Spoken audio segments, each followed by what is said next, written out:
MCQ के concept के साथ में रिवीजन सीरीज में आप सभी का स्वागत है। मेरा नाम राजेश है और आज इस क्लास 8 में हम 20 क्वेश्चन डिस्कस करेंगे। जो 20 क्वेश्चन होंगे इसमें 10 क्वेश्चन जो होंगे वो इंडियन ज्योग्राफी से होंगे, जिसमें हमने नदी टॉपिक चूज किया है। रिवर वाला, रिवर सिस्टम वाला हमने टॉपिक लिया हुआ है। और 10 क्वेश्चन जो है वो क्लाइमेटोलॉजी से हैं। क्लाइमेटोलॉजी में हम आजकल हम लोग इसमें देख रहे हैं कि जो हमारा वायुमंडल है उसमें से जो क्वेश्चन आते हैं उनको देखते हैं। तो इस सीरीज में 20-20 क्वेश्चन को प्रैक्टिस किया जा रहा है। इसमें आपका पूरा भूगोल यानी कंप्लीट ज्योग्राफी रिवीजन होती है।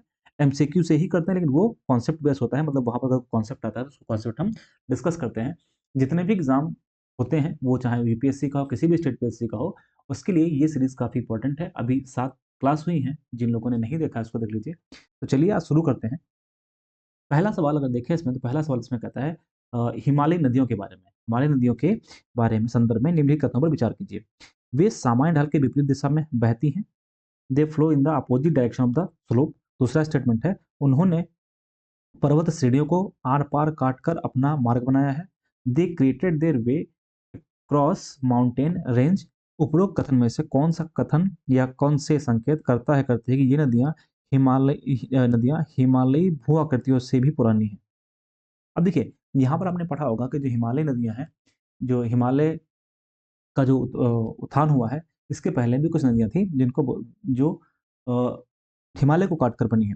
तो इसमें स्टेटमेंट कौन सा सही होगा? स्टेटमेंट दो सही होगा कि हिमालय नदी भूआकृतियों से पुरानी है। कौन सी? तो उन्होंने हिमालय को आर पार काट दिया है, हिमालय को आर पार काट दिया है। चलिए, हिमालय देखिए, हिमालय का निर्माण तो हो रहा है, लेकिन हिमालय के निर्माण के साथ साथ में नदियां पहले से हैं, तो उसको काट दे रही हैं, इसको काट देती हैं। तो ऐसी नदियां जिनका निर्माण हिमालय के पहले से ही हुआ है, मतलब कि ऐसी नदियां जो हिमालय के पहले से ही हैं, उनको क्या बोलते हैं? पूर्ववर्ती नदियां। इसलिए इसका आंसर क्या होगा? इसका आंसर करेक्ट क्या होगा? आंसर होगा इसका बी, करेक्ट आंसर होगा। ठीक है। अब अगर बात करते हैं क्वेश्चन नंबर 2 की। क्वेश्चन नंबर 2 क्या कहता है? भारतीय उपमहाद्वीप की 3 नदियों का स्रोत बृहद हिमालय में मानसरोवर के निकट निकट है। ये कौन सी नदी है? अब सवाल है कि मानसरोवर कहाँ पर है। तो मैंने आपको बताया था वहां पर, जब इंडियन ज्योग्राफी पढ़ाया था तो मैंने बताया था वहां पे। यहाँ पर अगर इसको हम हिमालय मान लेते हैं, यहाँ पर हिमालय अगर है, तो हिमालय में इधर तिब्बत है, यहीं पर मानसरोवर है। यहीं पर क्या है? यहीं पर मानसरोवर है। ठीक है, तिब्बत है। तो यहाँ पर आप देखेंगे, तो यहाँ पर क्या है? एक मानसरोवर के पास है बोखरचू। ये कौन सा है? ये है बोखरचू ग्लेशियर है। बोखरचू ग्लेशियर है। और बोखरचू ग्लेशियर के पास में ही देखेंगे, यहीं पर एक झील है, इसको बोलते हैं राकस ताल। ठीक है, इसको क्या बोलते हैं? राकस ताल। यहीं पर ये है राकस ताल। राकस ताल कहते हैं। और यहीं पर आप देखेंगे तो यहीं पर चीमा युंगडुंग ग्लेशियर भी यहीं पर है। Cheema Yungdung glacier. Glacier, Hema Yungdung glacier, correct. और ये सब कुछ, चाहे बोखरचू हो, चाहे राकस हो, और चाहे यहाँ पर चेमायुंडुंग हो, ये सब क्या है? ये सब मानसरोवर के पास में है। ये सब किसके पास में है? तो मानसरोवर के पास में है। मानसरोवर के पास में है। अब देखिए, यहाँ पर जो मैंने बताया कि जो बोखरचू है, यहाँ से किसका उद्गम होता है? तो बोखरचू से उद्गम होता है इंडस का, यानी सिंधु का। इंडस, या इसको क्या बोलेंगे? सिंधु बोलेंगे। ठीक है। यहीं पर आप देखेंगे तो ये जो है चेमायुंडुंग है, यहाँ से किसका उद्गम होता है? तो ये ब्रह्मपुत्र का। ब्रह्मपुत्र का। और जो राकस ताल है, राकस ताल से किसका उद्गम होता है? तो ये है सतलज का होता है। तो होता है सतलज। मतलब कि ये 3 नदियां, चाहे सतलज हो, इंडस हो यानी सिंधु है, और साथ में ब्रह्मपुत्र है, ये 3 ऐसी नदियां हैं जो 3 नदियों का उद्गम कहाँ से होता है? मानसरोवर के निकट से ही होता है, जो अलग अलग ग्लेशियर या झील से होता है। लेकिन ये सब किसके पास में है? मानसरोवर के पास में। इसलिए इसका आंसर क्या हो जाएगा? इसका करेक्ट आंसर होगा आंसर सी, ब्रह्मपुत्र। ब्रह्मपुत्र, सिंध, और क्या हो जाएगा? सतलज। इसका करेक्ट आंसर हो जाएगा, सही आंसर हो जाएगा। ठीक, आंसर सी। क्वेश्चन नंबर 3 की बात करें, सिंध नदी तंत्र के बारे में पूछा जा रहा है। ठीक है, सिंध नदी तंत्र के बारे में आपको बताना है कि कौन सा कथन क्या है, कौन सा कथन सही है। तो सिंध नदी तंत्र के बारे में, सतलज नदी का उद्गम तिब्बत में होता है, जहां से लांगचेन खंबाब कहा जाता है। दूसरा स्टेटमेंट इसमें है, सतलज नदी पूर्ववर्ती नदी का एक श्रेष्ठ उदाहरण है, श्रेष्ठ उदाहरण है। तीसरा क्या है, झेलम सिंधु नदी की सबसे बड़ी सहायक नदी है। यहाँ पर कोई ऑप्शन क्या है, केवल दो, केवल तीन, एक, दो और दो, तीन। यहाँ पर पहले समझते हैं सतलज नदी के बारे में। तो मैंने बताया सतलज नदी का उद्गम तिब्बत से होता है, जहां इसे क्या कहते हैं, लांगचेन खंबाब कहते हैं। और एक बात इंपॉर्टेंट है, अभी मैंने आपको बताया था कि सतलज नदी का उद्गम जहां से हो रहा है, किस जगह से हो रहा है, तो राकस ताल से हो रहा है। कहाँ से हो रहा है, राकस ताल से हो रहा है। क्लियर है, वहां को क्या बोलते हैं, लांगचेन खंबाब। ठीक है। दूसरी पूर्ववर्ती नदियां कौन सी, मैंने बताया एंटीसेडेंट रिवर्स कौन सी, ऐसी नदियां ऐसी नदियां जो क्या है कि हिमालय के पहले से है, हिमालय के पहले से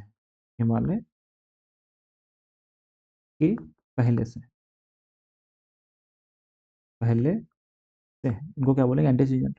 झेलम नदी सिंध की सबसे बड़ी सहायक नदी है। ये स्टेटमेंट गलत है। क्यों स्टेटमेंट गलत है, क्योंकि यहाँ पर झेलम नहीं, चेनाब, चेनाब सिंध की सबसे बड़ी सहायक नदी है। कैसी सहायक नदी है, सबसे बड़ी सहायक नदी। तो उसका मतलब है स्टेटमेंट तीन गलत हो गया, ये गलत है, ये गलत है, इसका क्या सही हो जाएगा, सी, यानी 1 और 2 करेक्ट हो जाएगा। ठीक है, इसका आंसर क्या हो जाएगा, सी।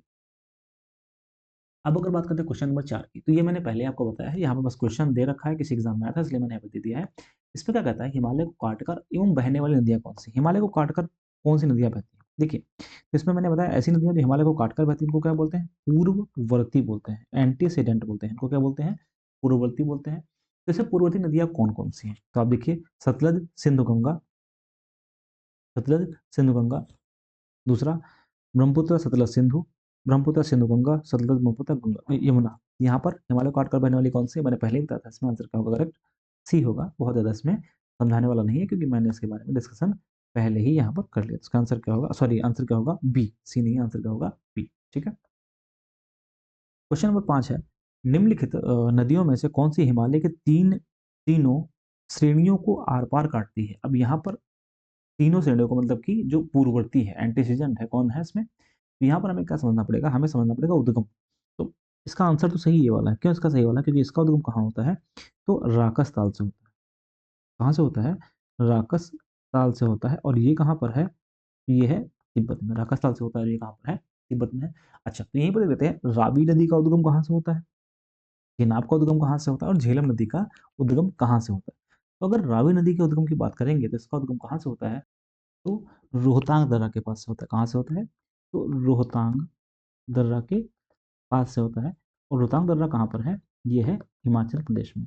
चेनाब नदी की बात करेंगे, चेनाब नदी का उद्गम कहाँ से होता है, तो चेनाब नदी का उद्गम अगर आप देखेंगे तो चंद्रभागा नाम से होता है। कहाँ से होता है, चंद्रभागा नाम से होता है, चंद्रभागा नाम से होता है। और ये कहाँ से होता है, तो हिमाचल प्रदेश से ही होता है। झेलम की बात करेंगे आप, तो झेलम नदी का उद्गम कहाँ से होता है, तो वेरी नाग के निकट से होता है, वेरी नाग के पास से होता है। और वेरी नाग कहाँ पर है, तो जम्मू एंड कश्मीर। वेरी नाग कहाँ पर है, जम्मू एंड कश्मीर में। तो इसमें क्वेश्चन के हिसाब से आंसर क्या होगा, आंसर होगा बी। ठीक है। क्वेश्चन नंबर 6 की बात करते हैं। क्वेश्चन नंबर 6 क्या है कि हिमाचल से होकर बहने वाली कौन सी नदियां हैं, केवल व्यास और चेनाब, केवल केवल व्यास और रावी, केवल चेनाब, रावी, सतलज, व्यास, चेनाब, रावी, सतलज, यमुना। तो इसमें क्या होगा आंसर, करेक्ट इसका आंसर होगा डी, व्यास, चेनाब, रावी, सतलज और यमुना। ठीक, इसका आंसर क्या होगा, करेक्ट आंसर होगा डी। ठीक। अब बात करते हैं क्वेश्चन नंबर 7 की, निम्नलिखित नदी में से किसका उद्गम भारत में नहीं हुआ है। तो बहुत क्लियर है, यहाँ पर हमने अभी डिस्कस कर लिया किसका उद्गम नहीं हुआ है, सतलज का नहीं हुआ, कहाँ पर हुआ है, तो तिब्बत में इसका उद्गम हुआ है। क्वेश्चन नंबर 8 की, झेलम नदी तथा नदी जन्य भूआकृतियों के बारे में निम्नलिखित कथनों निम्नलिखित कथनों के बारे में सही कौन सा है। झेलम अपनी युवा अवस्था में कश्मीर घाटी में बहती है। दूसरा स्टेटमेंट है, यह कश्मीर घाटी में मेंडर बनाती है। तीसरा स्टेटमेंट है, मेंडर यानी वक्र मेंडर नदी जन भूआकृति के विकास के युवावस्था चरण की एक विशिष्ट विशेषता है। और चौथा है, मेंडर नदी जन भूआकृतियों के विकास के परिपक्व यानी मेच्योर चरण की एक विशिष्ट विशेषता है। अब यहाँ पर समझते हैं इसका आंसर सही क्या होगा, तो केवल एक और केवल दो, केवल दो चार, केवल एक दो तीन, केवल 1, 2, 4। तो इसका सही स्टेटमेंट क्या है? सही स्टेटमेंट है 1, 2 और 4, यानी कि इसका सही आंसर है, आंसर करेक्ट है डी। क्यों डी सही है? क्योंकि मेंढर जो होते हैं वो युवावस्था में नहीं बनते हैं, वो किसमें बनते हैं? तो प्रौढ़ावस्था में बनते हैं। किसमें बनते हैं? तो प्रौढ़ावस्था में बनते हैं। क्यों? क्योंकि जैसे जैसे नदी आगे बढ़ती है उसमें उसकी चौड़ाई बढ़ती जाती है, प्रौढ़ावस्था मिलता है तो उसकी चौड़ाई क्या होती जाती है? बढ़ती जाती है। और चौड़ाई बढ़ने की वजह से क्या होता है? चौड़ाई बढ़ने की वजह से क्या होता है कि वो लगभग टेढ़े मेढ़े रास्ते बनाने लगती है। टेढ़े मेढ़े रास्ते बनाने लगती है, मोड़ बनाने लगती है, मोड़ बनाने लगती है। ठीक है, तो यहाँ पर क्या होगा? इसका आंसर आंसर होगा डी। करेक्ट आंसर होगा इसका डी। ठीक। Question number 9। तीस्ता नदी पहले गंगा की सहायक नदी थी, अब यह ब्रह्मपुत्र की सहायक नदी है। कथन है। दूसरा इसमें कारण, इसमें दूसरा कारण क्या है? कारण ये कहता है कि नदी अपहरण हिमालय नदियों की एक प्रमुख विशेषता है। अब यहाँ पर कथन एक सही है, दो सही है, मतलब कथन एक है, कथन ए आर दोनों सही है। ए आर ए की सही व्याख्या कर रहा है, ए आर दोनों सही है, पर आर ए की सही व्याख्या नहीं करता है। ए सही है, आर गलत है, ए गलत है, आर सही। ठीक, तो इसमें सही आंसर क्या है? ए। क्यों? क्योंकि तीस्ता नदी पहले गंगा की सहायक नदी थी, लेकिन हुआ ये कि 1987 यानी 1987 में जब आकस्मिक बाढ़ 1787 सॉरी 1787 में जब आकस्मिक बाढ़ आई तो उसने अपना रास्ता बदल लिया और मिल जाकर के कहाँ मिल गई जाकर के ब्रह्मपुत्रा में। तब से क्या होता है? तब से यह उसकी सहायक नदी है। ठीक है, यानी कि बाढ़ ना आई होती तो किसकी सहायक नदी होती? गंगा की सहायक नदी है होती, लेकिन 1887 में 1787 में अचानक से बाढ़ आ गई। तो अचानक से बाढ़ आई तो फिर इसने अपना रास्ता बदल करके ब्रह्मपुत्र में जाकर मिल गई और क्या हो गया? ये उसकी सहायक नदी हो गई। अच्छा, अगर तीस्ता की बात करते हैं तो ये देखते हैं इसका उद्गम कहाँ से हुआ है।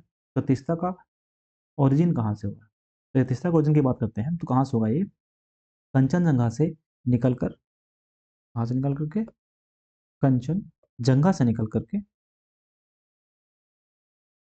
कंचनजंगा से निकल कर कहाँ आती है? दार्जिलिंग पहाड़ियों में। दार्जिलिंग पहाड़ियों, दार्जिलिंग पहाड़ियों में। ठीक है, तो इसका आंसर क्या होगा? इसका आंसर होगा ए। और व्याख्या भी कर रहा है। क्यों व्याख्या कर रहा है? क्योंकि यहाँ पर क्या लिखा है? नदी हिमालय नदियों की प्रमुख विशेषता है। मतलब ये इनकी प्रमुख विशेषता है कि ये अपना एरिया कवर करती रहती है। नदी आहरण का मतलब है रिवर कैप्चर, रिवर कैप्चरिंग। ठीक है, तो इसका ए आंसर करेक्ट होगा। निम्नलिखित में से कौन सी ब्रह्मपुत्र की सहायक नदियां हैं? कौन सी सहायक नदियां हैं? दिबांग, कामांग, लोहित। इसमें ब्रह्मपुत्र की सभी सहायक नदियां हैं। आंसर क्या होगा? करेक्ट होगा इसका आंसर डी। और यहाँ पर आप इसमें देख सकते हैं, यहाँ पर देख सकते हैं, इस जगह पर आप देख सकते हैं इसमें। ठीक है, यहाँ पर देख लीजिए कि हिमालय की ब्रह्मपुत्र की कौन कौन सहायक नदियां हैं। तो इसमें आप देखेंगे यहाँ पर जो सांगपो है, जो सांगपो है, ये सांगपो नदी बाद में इंडिया में आती है तो क्या होती है? यही ब्रह्मपुत्र होती है। सहायक नदी कौन कौन सी है? सुबनसिरी, कामेंग, संकोस, और यहाँ पर कौन सी है? तीस्ता, तीस्ता है। फिर दिबांग और लोहित, धनसिरी, मेलेक, कोपिली, और यहाँ पर फिर क्या है? बाराग नदी। फिर यहाँ पर क्या है? मेघना जाकर के इसमें मिलती है। तो ये इसकी क्या है? इसकी सहायक नदियाँ हैं। ठीक है, ध्यान रखिएगा। अच्छा, दाएं और बाएं को भी याद रखिएगा, लेफ्ट और राइट से कौन कौन सी नदियाँ आकर के उसमें मिलती है, दाएं और बाएं में कौन सी नदियाँ आकर के मिलती है। करेक्ट। ठीक है, तो इसका आंसर क्या होगा? करेक्ट आंसर आंसर होगा इसका डी। ठीक है, क्वेश्चन नंबर 11। तो ये रिवर्स से 10 क्वेश्चन थे। क्वेश्चन नंबर 11 की बात करेंगे तो किससे है? वायुमंडल में। क्वेश्चन क्या कहता है? यह ज्ञात है कि यह ज्ञात है कि वायुमंडल कुछ परतों में विभाजित है। ठीक है, हमें पता है कौन कौन सी परतें। निम्नलिखित परतों में से किस एक में हीलियम गैस की संरचना प्रतिशत में सबसे अधिक है? यहाँ पर सवाल देखिए कितना बढ़िया पूछा गया है। तो ये इसने नहीं पूछा है कि बताओ नाइट्रोजन किस में है ज़्यादा, ऑक्सीजन किस में ज़्यादा है, कार्बन डाइऑक्साइड, ये सब नहीं पूछा है। इसमें पूछा है हीलियम गैस की संरचना प्रतिशत में अधिकतम किस में। मतलब क्या क्या कहता है? In which one among the following layer is the percentage composition of helium gas maximum. सौमंडल, समताप मंडल, बहिर्मंडल, और क्या हो जाएगा? आयन मंडल। सबसे पहले आप ये समझ समझ लीजिए कि कौन कौन सी परतें होती हैं। तो अगर हम इसको सतह मानते हैं, सरफेस मानते हैं, तो सबसे पहले ऊपर क्या है, ट्रोपोस्फेयर, क्षोमंडल, ट्रोपोस्फेयर। ट्रोपोस्फेयर के बाद में क्या है, स्ट्रेटोस्फेयर, यानी समताप मंडल। इसके बाद में क्या है, मेसोस्फेयर, मध्यमंडल। और इसके बाद में क्या आता है, इसके बाद में आता है आयनोस्फेयर, आयन मंडल। और आयनोस्फेयर के बाद में क्या आता है, एक्सोस्फेयर, बहिर्मंडल, एक्सोस्फेयर। ये क्रम भी हो गया, सतह से ऊपर ये क्रम भी हो गया। सबसे पहले ट्रोपो है, फिर स्ट्रेटा, फिर मेसो है, याना है, क्या हो जाएगा इस। तो आपने अगर इसको पढ़ा हुआ है, मतलब आपने ये चैप्टर अगर पढ़ा है, तो एक बहुत कॉमन सेंस वाली बात रहेगा। आपने क्या ये कहीं पर पढ़ा हुआ है कि क्षोभमंडल में हीलियम सबसे ज्यादा है? तो बिल्कुल भी नहीं है। सब क्षोभमंडल में सबसे ज्यादा कौन सा है, तो नाइट्रोजन है।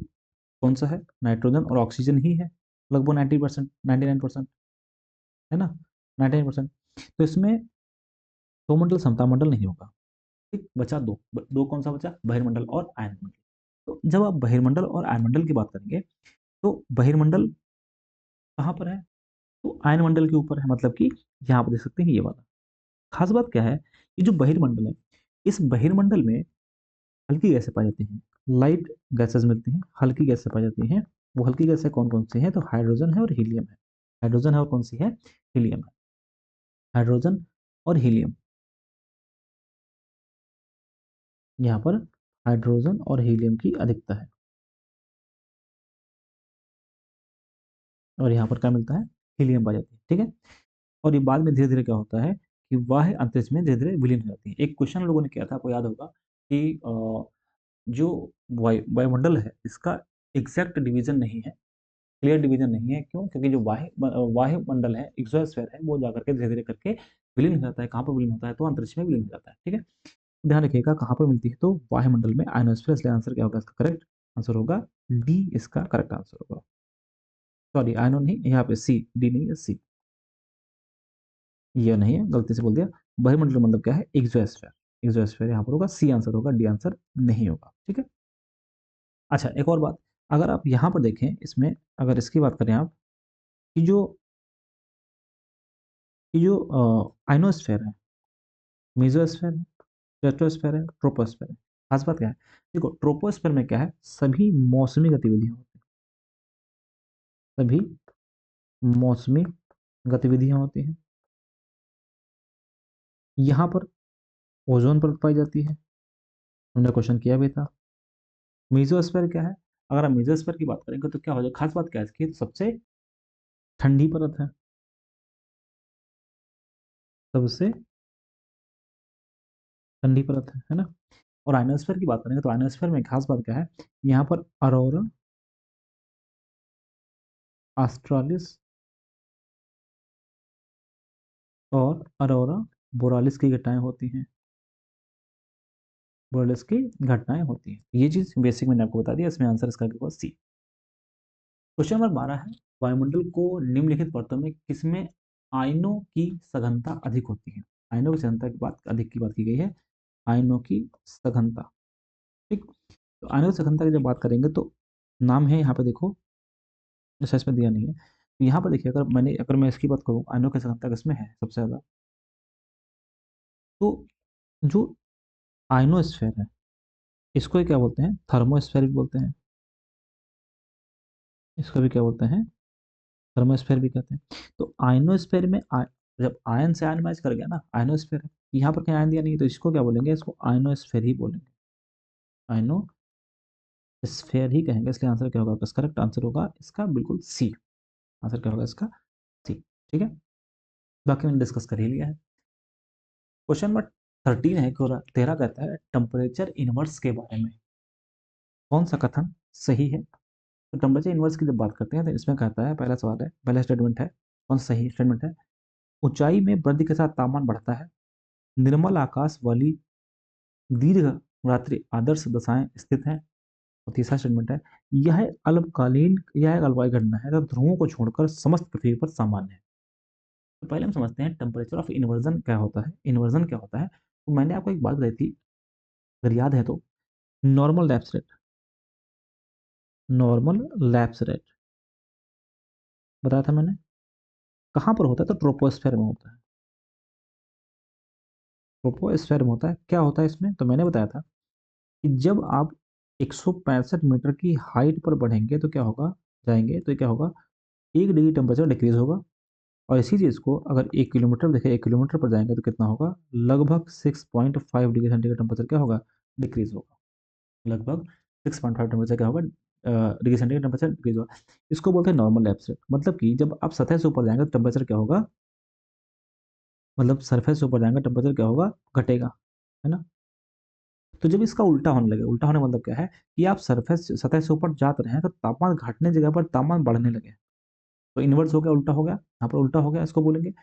पहला स्टेटमेंट क्या है, वृद्धि में ऊंचाई के साथ साथ तापमान में वृद्धि। तो पहला तो बिल्कुल करेक्ट है, जब पहला बिल्कुल करेक्ट है तो नहीं, तो बी ऑप्शन नहीं होगा। बाकी इसकी कंडीशन क्या है, अच्छा तापमान इन्वर्जन के लिए क्या चाहिए, उसकी दशाएं क्या क्या है।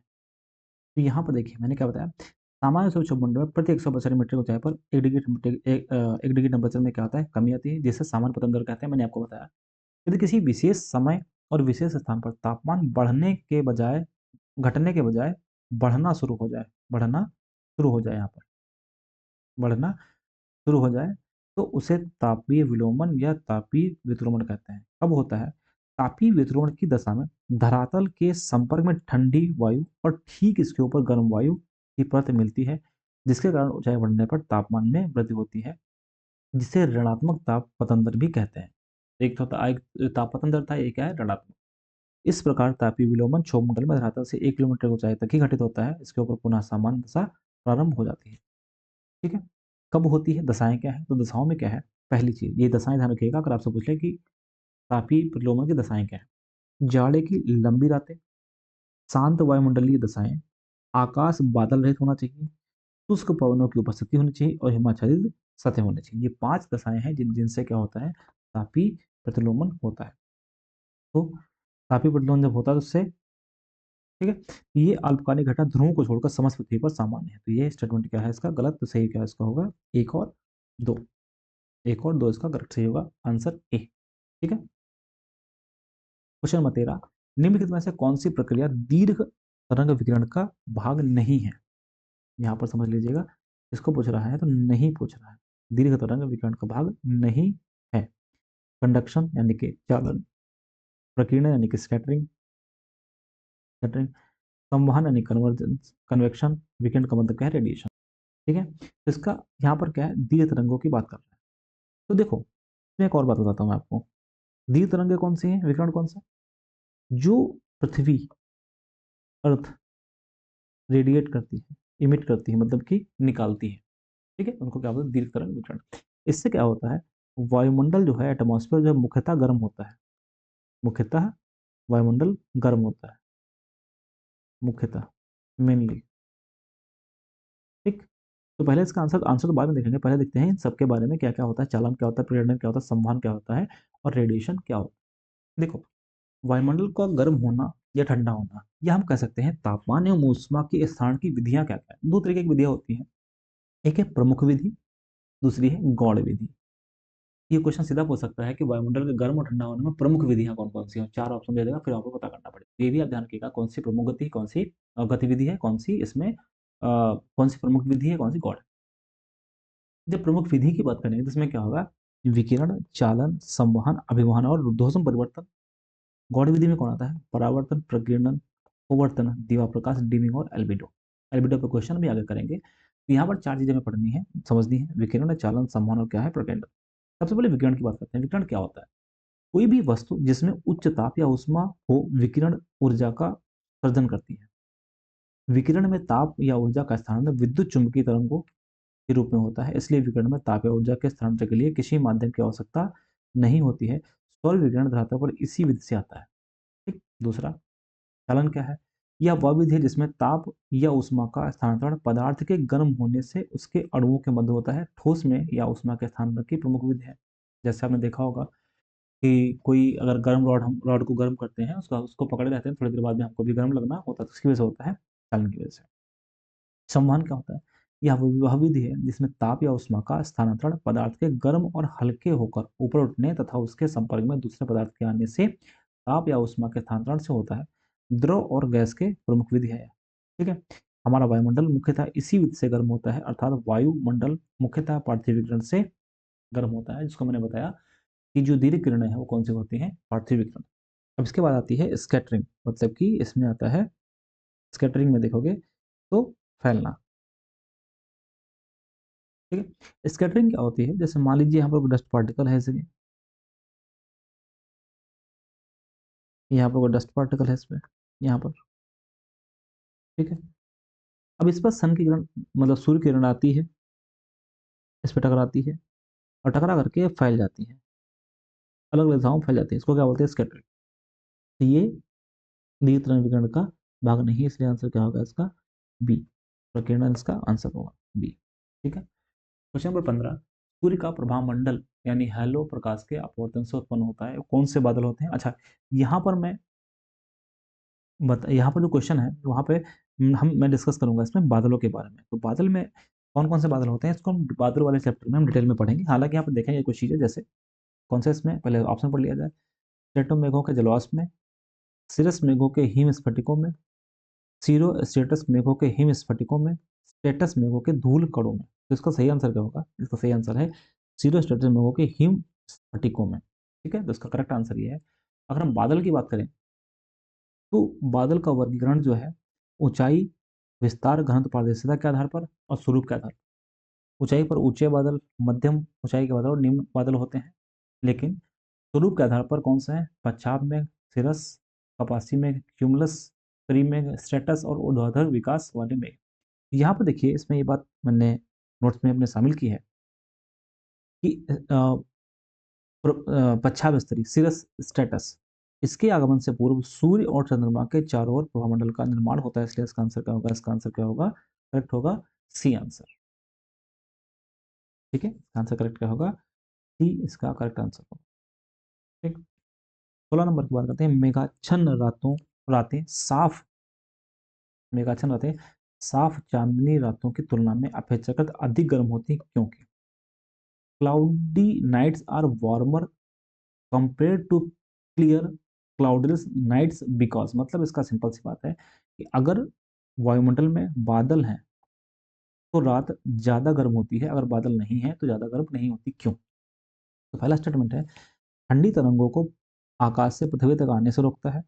दूसरा स्टेटमेंट है, पृथ्वी से छोड़ी गई ऊष्मा को परावर्तित करते हैं। तीसरा स्टेटमेंट है, ऊष्मा उत्पन्न करते हैं और इसे पृथ्वी की ओर विकिरित करते हैं। और चौथा स्टेटमेंट है, वायुमंडल से ऊष्मा का अवशोषण करते हैं और इसे पृथ्वी की ओर भेजते हैं। तो देखिए, सबसे पहली बात इंपॉर्टेंट मत समझिएगा इसमें। ठीक। देखिए, अगर मान लीजिए ये पृथ्वी है, सरफेस है पृथ्वी का, और यहाँ पर वायुमंडल है ऐसे, यहाँ पर ये वायुमंडल है। ठीक। तो सन से अगर कोई, और बादल भी यहाँ पर है ऐसे, बादल भी, तो सन से कोई रेज अगर आती है यहाँ पर, तो इसको पेनिट्रेट करके हमारे सरफेस पे आती है, इसको क्या बोलते हैं, शॉर्ट वेव बोलते हैं। यहाँ पर शॉर्ट वेव है, और आकर के करती करती हमारे सरफेस को गर्म करती है। फिर सरफेस यानी कि हमारा जो स्थल है वो क्या करता है, लॉन्ग वेव्स को रेडिएट करता है, लॉन्ग वेव्स को निकालता है। ठीक। और जब लॉन्ग वेव्स को निकालता है तो फिर क्या होता है, जब देखो, अगर वायुमंडल में बादल हैं तो ये यहाँ पर जाएगा और फिर से वापस आ जाएगा, फिर यहाँ जाएगा फिर इससे वापस आ जाएगा। मतलब बादल क्या करते हैं, क्लाउड्स क्या करते हैं, ये क्लाउड्स जो होते हैं उसको रिफ्लेक्ट कर देते हैं। क्या करते हैं, रिफ्लेक्ट कर देता है। तो रिफ्लेक्ट करेंगे तो फिर गर्मी क्या करेंगे, मेंटेन। इसलिए जिसमें बादल होते हैं वहां पर वो रात ज़्यादा गर्म होती है। अच्छा, अगर मान लीजिए बादल नहीं है तो ये सीधा निकल करके चली जाएगी, अगर बादल नहीं तो निकल कर चली जाए तो रात क्या हो जाएगी, ठंडी हो जाएगी। इसलिए आंसर क्या होगा इसका, बी। पृथ्वी से छोड़ी गई ऊष्मा को परावर्तित करते हैं, मतलब कि जो लॉन्ग वेव्स होती हैं, या कह सकते हैं जो टेरेस्ट्रियल रेडिएशन होता है, पार्थिव विकिरण, तो क्या बोलेंगे, पार्थिव विकिरण, पार्थिव विकिरण का। ठीक हो गया। अब इसके बाद 16 नंबर क्या है, 17 नंबर क्या है, एल्बिडो क्या है। तो एल्बिडो का मतलब होता है रिफ्लेक्ट करना। सबसे पहले समझते हैं एल्बिडो क्या होता है। तो अगर हम एल्बिडो की बात करें तो पूरा कॉन्सेप्ट समझ लेते हैं एल्बिडो क्या होता है। एल्बिडो किसी भी वस्तु या पदार्थ से उत्सर्जित प्रकाश की मात्रा और परावर्तन के बाद वापस आने वाली प्रकाश को उसका एल्बिडो कहते हैं, मतलब रिफ्लेक्शन। नवीन नवीन हिमाच्छादित सतह का एल्बिडो सबसे ज्यादा होता है। बादल भी सौर प्रकाश को परावर्तित करते हैं। यदि मेघ द्वारा लघु सूर्य विकिरण का परावर्तन अधिक होता है तो उससे क्लाउड एल्बिडो फोर्सिंग कहते हैं। इसी प्रकार मेघ के द्वारा पृथ्वी के दीर्घ विकिरण को बाहर जाने से रोकना क्लाउड ग्रीन हाउस फोर्सिंग कहते हैं, जो हमने अभी पढ़ा था। ठीक है, तो यहाँ पर क्या है, जैसे मान लीजिए एग्जाम्पल समझिएगा कि दो दो चीजें हैं। एक तो सफेद चादर बर्फ है और रेगिस्तान है। तो एक बात बताओ, अगर सूर्य की किरण दोनों की पड़ती है तो रिफ्लेक्ट ज्यादा कौन करेगा, कौन अवशोषित करेगा? तो रेगिस्तान जो है वो अवशोषित कर देगा, उसका अवशोषण ज्यादा करेगा, और रिफ्लेक्शन ये उसको रिफ्लेक्ट कर देगी, इसको क्या रिफ्लेक्ट कर देगी उसको। ठीक है, तो जो जितना रिफ्लेक्ट करेगी वो क्या होगा, उसका एल्बिडो होगा। तो सही। अब क्वेश्चन क्या है, क्वेश्चन देखते हैं। एल्बिडो का मतलब क्या है? एल्बिडो का मतलब क्या हुआ? सूर्य विकिरण को अवशोषित करने की क्षमता, सूर्य विकिरण के पथ को बदलने की क्षमता, किसी पृष्ठ द्वारा परावर्तित लघु सौर विकिरण की का अनुपात, किसी पृष्ठ द्वारा सूर्य में प्रतिगामी सौर विकिरण का पात। तो मैंने बताया कि रिफ्लेक्शन होता है। रिफ्लेक्शन किस में आ रहा है? रिफ्लेक्शन आ रहा है ऑप्शन सी में, इसलिए करेक्ट आंसर क्या होगा? आंसर इसका सी बिल्कुल सही आंसर होगा क्वेश्चन के हिसाब से। ठीक है, क्वेश्चन नंबर 18, निम्नलिखित में से कौन सा अन्य की तुलना में ज्यादा सूर्य की रोशनी परावर्तित करता है? अब एक और बात ये समझिएगा, बात ये है, कौन रिफ्लेक्ट करता है? तो मैंने अभी बताया, जो सतह जितनी ज्यादा चिकनी होगी वो क्या करेगी, उतना रिफ्लेक्ट करेगी। तो ताजा बर्फ से ढकी भूमि सबसे ज्यादा इसको रिफ्लेक्ट करेगी, इसलिए इसका आंसर क्या होगा? आंसर होगा इसका सी, करेक्ट होगा। ठीक, इसका सी आंसर क्या होगा? करेक्ट होगा। क्वेश्चन नंबर 19, पृथ्वी की सतह दोपहर 12 बजे अधिकतम ऊर्जा प्राप्त करती है। पृथ्वी की सतह दोपहर 12 बजे अधिकतम ऊर्जा प्राप्त करती है, परंतु अधिकतम तापमान 12 बजे कभी नहीं होता है। इसके लिए निम्नलिखित में से कौन सा कथन सही है? सवाल इतना सा है कि सबसे ज्यादा ऊर्जा तो 12 बजे मिलती है, लेकिन 12 बजे सबसे ज्यादा गर्मी क्यों नहीं होती है? तो इसके लिए स्टेटमेंट एक है, सौर ऊर्जा का ऊष्मा में रूपांतरण कुछ समय लेता है। स्टेटमेंट दो है, पृथ्वी की सतह से दीर्घ तरंग विकिरण के रूप में ऊर्जा का ह्रास 4 बजे अपराह्न तथा 4 बजे तक सूर्य से प्राप्त ऊर्जा से अधिक हो जाता है। तो स्टेटमेंट तीन क्या है, पृथ्वी द्वारा सौर विकिरण से प्राप्त ऊर्जा 4 बजे अपराह्न तक पृथ्वी की सतह से दीर्घ तरंग विकिरण के रूप में निकलने वाली ऊर्जा से अधिक बनी रहती है। क्वेश्चन को थोड़ा ध्यान से समझिए। क्वेश्चन क्या है? क्वेश्चन कहता है कि 12 बजे तो सबसे ज्यादा ऊर्जा प्राप्त होती है लेकिन गर्मी नहीं होती। देखिए इसमें क्या है, मैंने आपको बताया था, यहाँ पर भी मैंने आपको बताया था कि अगर ये सतह है यहाँ पर, तो सूर्य से आने वाली जो किरणें हैं वो कैसी हैं? शॉर्ट वेव है। यहाँ पर क्या है? शॉर्ट वेव है, छोटी छोटी वेव्स है, ये शॉर्ट वेव है। तो ये क्या करती हैं, ये तो पृथ्वी पर आती हैं और सरफेस को गर्म करती हैं। तो जब 12 बजे सबसे ज्यादा मिलेंगी, 12 बजे सबसे ज्यादा मिलती है, मतलब सनलाइट मिलती है, तो आकर के इसको गर्म करती है। जब सरफेस गर्म हो जाता है तो वो क्या करता है, लॉन्ग वेव्स को निकालना शुरू करता है। क्या करता है? लॉन्ग वेव्स को निकालना शुरू करता है। तो इसमें कुछ टाइम लगेगा, यहाँ पर टाइम लगेगा, तुरंत हो नहीं जाएगा। इसलिए 12 बजे से बाद, मतलब 4, 12 से 4 के बीच, या कह सकते हैं 4 बजे के बाद में वायुमंडल का टेम्परेचर बढ़ने लगता है। और इसके बारे में डिटेल में डिस्कशन कर ही लिया है कि क्यों बढ़ता है, क्योंकि जो वायुमंडल है, वायुमंडल में ग्रीन हाउस गैसें क्या करती हैं, ग्रीन हाउस गैसें ये जो लॉन्ग वेव हैं, इन लॉन्ग वेव्स को क्या करती हैं, अवशोषित कर लेती हैं, जिसकी वजह से क्या होता है, वायुमंडल हमारा गर्म हो जाता है। तो पहला सही है और तीसरा सही है। क्यों? फिर क्या कहता है, दूसरा क्या है, पृथ्वी की सतह से पृथ्वी की सतह से दीर्घ तरंग विकिरण के रूप में ऊर्जा का ह्रास 4 बजे अपराह्न तक सूर्य से प्राप्त होने वाली ऊर्जा से अधिक होता है। स्टेटमेंट क्या है? गलत है। तो सही क्या हो जाएगा? 1 और 3, ऑप्शन क्या होगा सही इसका? सी। ठीक, और लास्ट क्वेश्चन आज का, इस वीडियो का, क्वेश्चन नंबर 20, निम्नलिखित में से किस कारण से वायुमंडल में एडियाबेटिक ताप परिवर्तन होता है? तो एडियाबेटिक ताप परिवर्तन की अगर बात करेंगे तो इसमें सही क्या होगा इसका आंसर? देखो पहले ऑप्शन पढ़ लेते हैं। ऑप्शन क्या इसमें है? पहला ऑप्शन है इसमें डिफ्लेक्शन एंड एडवेक्शन, संघनन की गुप्त ऊष्मा, वायु का प्रसार एवं संपीड़न, वायुमंडल द्वारा सौर विकिरण का आंशिक अवशोषण, मतलब कि सवाल किसके बारे में है, तो एडियाबेटिक चेंज के बारे में है। यहाँ पर टेम्परेचर, एडियाबेटिक टेम्परेचर चेंज के बारे में सबसे पहले इसको समझते हैं होता क्या है। तो इसमें आप देख सकते हैं कि ये जो रुद्धोष्म परिवर्तन है, यह एक ऐसी प्रक्रिया है जिसमें वायु ना तो अपने आसपास से वायु के तापमान लेता है और ना ही तापमान देता है। इस प्रक्रिया में जब कोई वायु धरातल से ऊपर जाती है, उठती है या क्षोभ सीमा से धरातल की ओर आती है, तो वायुमंडल दबाव और घनत्व में परिवर्तन से वायु के आयतन में विस्तार या कमी आने से जो ताप परिवर्तन होता है, उससे रुद्धोष्म परिवर्तन कहते हैं। मतलब कि यहाँ पर आप समझिएगा कि यहाँ पर इसके वायुमंडल से ना तो कोई इसमें ऊर्जा ली जाती है, ना ही इसमें वापस की जाती है। यह वायुमंडलीय दबाव और घनत्व के कारण होता है।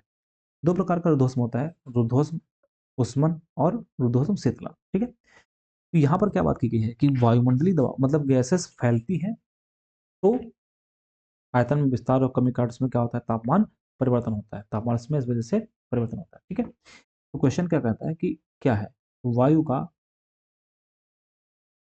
का प्रसार एवं संपीड़न, इसलिए आंसर क्या होगा इसका, करेक्ट सी होगा। ठीक है?